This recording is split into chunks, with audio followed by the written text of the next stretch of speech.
Bonjour Stéphane, vous êtes le manager général pour vous présenter, s'il fallait encore, de l'équipe FDJ Suez. On est en 2024, où nous venons d'assister à votre présentation. Notre équipe, vous le savez, est maintenant la plus vieille équipe du World Tour, parce on entame notre 19e saison. On est passé de Vienne Futuroscope à FDJ Nouvelle-Aquitaine Futuroscope, et depuis 2022, Suez est venu à nos côtés avec un impact qui a été très fort très vite. On a gagné tout de suite sur le premier Tour de France, et FDJ, avec tous ses engagements dans le sport féminin, dans le cyclisme féminin, c'est aussi sur les grandes organisations, on a poussé ensemble avec FDJ pour un Paris-Roubaix et un Tour de France. Et aujourd'hui, on a la chance d'avoir deux partenaires à nos côtés qui nous permettent d'être d'une des meilleures équipes au monde.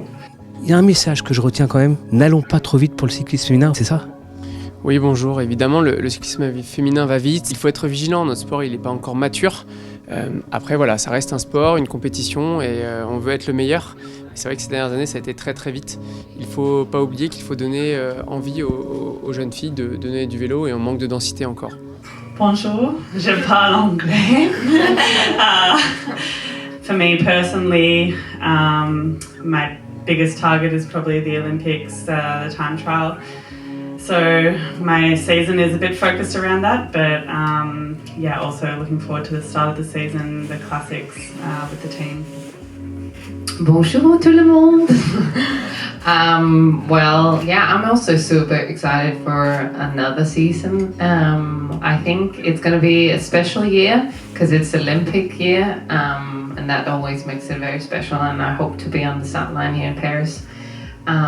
And then also I'm looking very much forward to the Ardennes Classic and to the Tour de France. So, hello, bonjour. I used to speak English, even if I could speak French.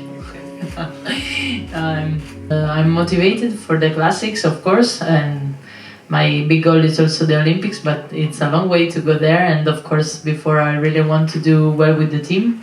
And we are all motivated, and for sure we can do really well if we work together. Bonjour. Je peux parler en français.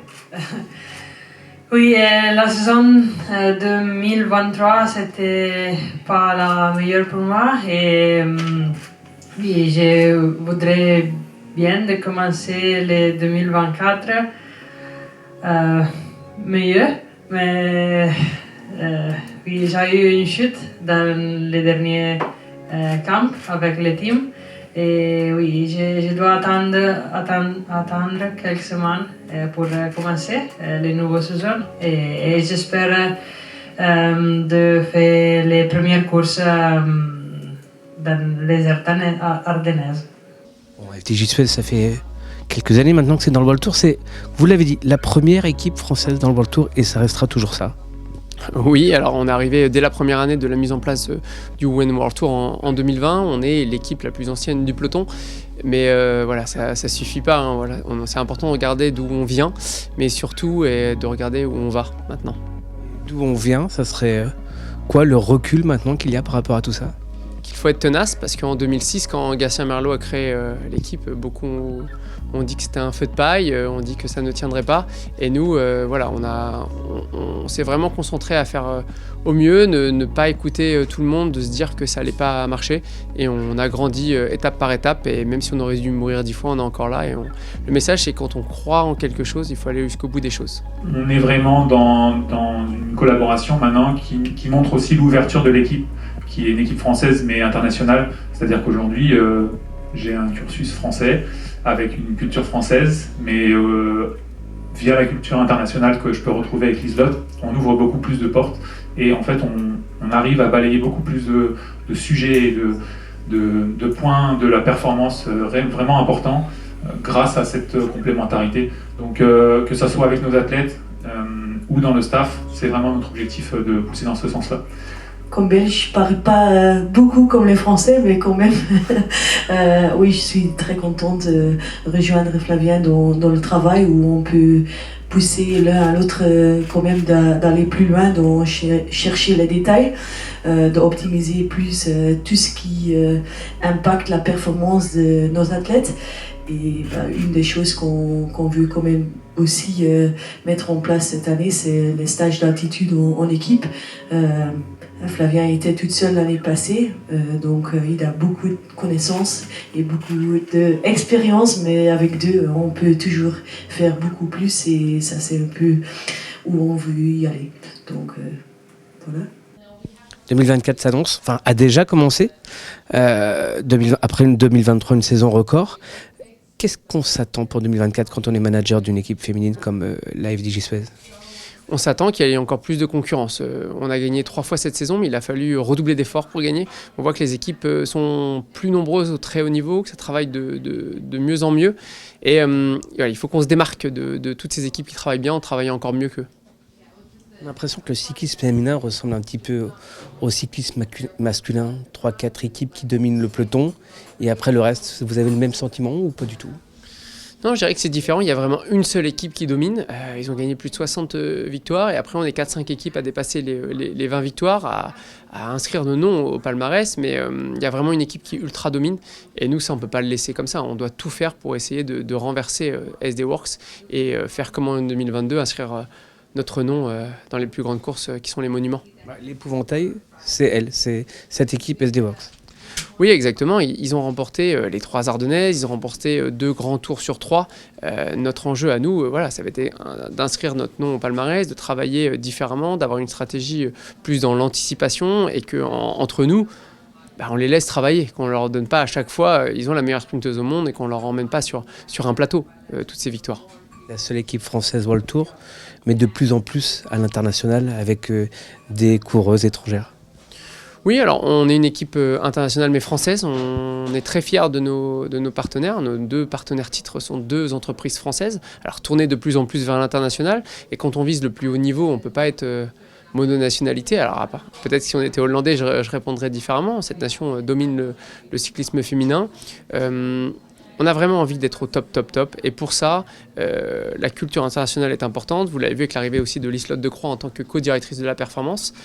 C'est un signe fort qu'on s'engage dans la performance, mais sans oublier nos valeurs. Et on est très fiers d'être français. Des valeurs humaines qui vous caractérisent depuis le début.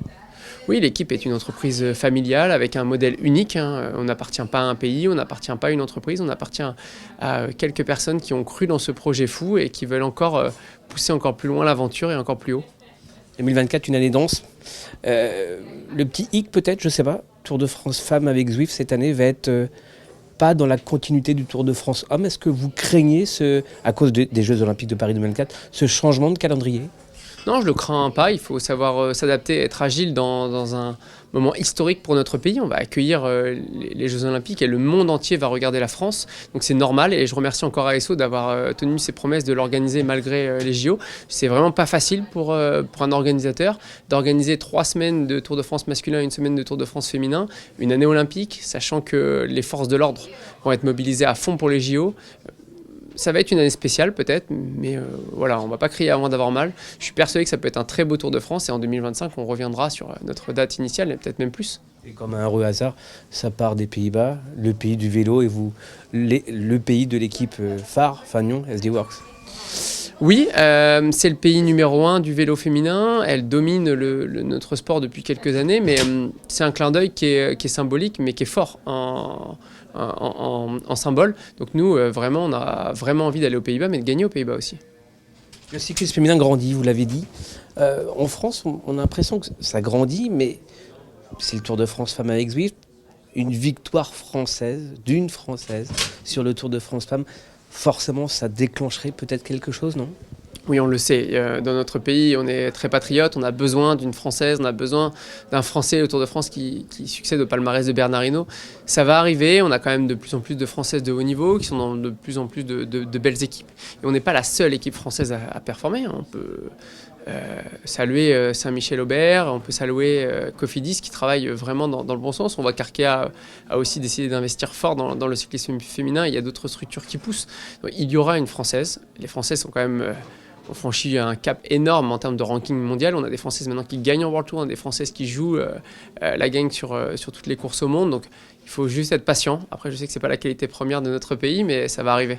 Justement, vous, En tant que manager, vous êtes heureux de voir cette concurrence qui arrive, les volontés de Cofidis qui veulent passer World Tour, d'Arkea, la même chose. C'est salutaire pour le niveau du cyclisme féminin français? Oui, plus il y aura de concurrence, plus on devra être fort et plus ça va nous pousser dans nos retranchements.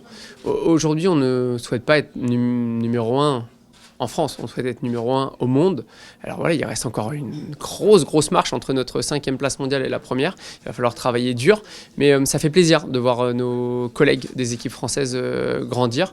Et il y a une compétition interne entre nous, mais il y a beaucoup de respect surtout. Stéphane, qu'est-ce qu'il faut faire pour être la meilleure équipe du monde, de passer de cette place de numéro 5 à numéro 1? Il va falloir travailler dur, être stratège, être malin sur le recrutement, être de plus en plus malin tactiquement et pousser tous les leviers qu'on peut pousser dans le management, dans l'accompagnement mental, dans l'accompagnement, dans l'entraînement, d'avoir toujours le meilleur matériel et s'entourer des meilleurs. Vous êtes un fervent défenseur du cyclisme féminin, au même titre que Sébastien du côté de la Movistar, on le voit souvent, vous montez vraiment au créneau du côté de l'UCI. S'il y a un souhait que vous auriez en 2024 pour le cyclisme féminin, pour votre équipe ou pour l'ensemble, tout simplement, ça serait lequel?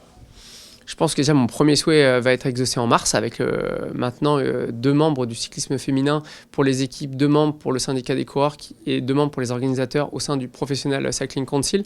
C'est-à-dire l'entité la plus pesante dans l'UCI où le cyclisme féminin va être enfin représenté. Moi, ce que j'attends derrière, c'est qu'on grandisse à notre rythme. Et ça, le rythme, on le voit au jour le jour, il va très vite, mais qu'on casse pas tout ce qu'on est en train de construire. Donc, mon souhait le plus grand, c'est que le cyclisme féminin grandisse, s'installe dans le calendrier mondial de notre sport et que les petites filles puissent rêver d'un jour d'avoir le maillot jaune comme elles le font et encore plus éduquer aussi les petits garçons. Je reformule du coup ma question, et ce sera la dernière question. Quelle est votre crainte du coup? Ma crainte, c'est qu'on aille trop vite et qu'on casse ce rythme et qu'on explose en vol. On l'a vu, des sports qui ont grandi trop vite, qui sont devenus, parce qu'ils voulaient être un sport majeur, ils sont passés de mineur à majeur, et au final, ils ont tellement brûlé les étapes qu'ils sont redevenus un sport mineur. Aujourd'hui, on a besoin de personnes qui nous structurent notre sport, étape par étape, mais en structurant chaque étape. Et pas juste, on va de A à Z sans passer par toutes les lettres. C'est un peu ma crainte qu'il n'y ait pas de concurrence, que SD Works gagne tout et que les gens se disent oh non mais ça sert à rien de regarder le cyclisme féminin, c'est tout le temps la même équipe qui gagne. Ça c'est ma crainte, mais mon job à moi c'est de tout faire pour empêcher SD Works de tout gagner et ça c'est du sportif et on va tout faire pour dès 2024 et dans les années à venir. Qu'est-ce qu'on vous souhaite pour cette année, sachant qu'elle a déjà commencé? De briller sur les monuments, parce que c'est là qu'on écrit l'histoire de notre sport, de faire vivre des émotions, c'est-à-dire être capable sur les grands monuments de notre sport et dans les grands tours, de lever les bras, parce qu'on travaille pour ça et on vit pour ça. Merci à vous. Merci.